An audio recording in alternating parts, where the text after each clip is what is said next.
At that time Jesus went through the grain fields on the Sabbath. His disciples were hungry and began to pick some heads of grain and eat them. When the Pharisees saw this, they said to him, "Look, your disciples are doing what is unlawful on the Sabbath." He answered, "Haven't you read what David did when he and his companions were hungry? He entered the house of God, and he and his companions ate the consecrated bread, which was not lawful for them to do, but only for the priests.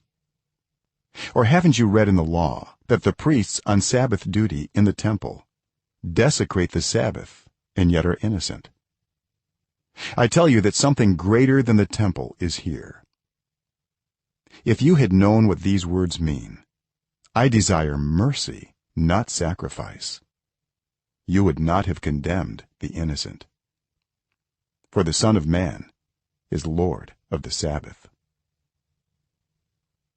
Going on from that place, he went into their synagogue, and a man with a shriveled hand was there. Looking for a reason to bring charges against Jesus, they asked him, "Is it lawful to heal on the Sabbath?"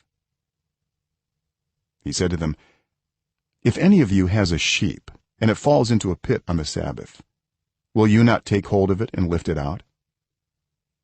How much more valuable is a person than a sheep?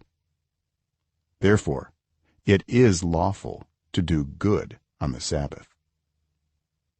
Then he said to the man, "Stretch out your hand."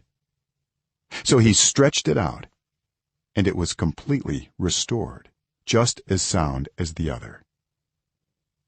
But the Pharisees went out and plotted how they might kill Jesus. Aware of this, Jesus withdrew from that place. A large crowd followed him, and he healed all who were ill. He warned them not to tell others about him. This was to fulfill what was spoken through the prophet Isaiah.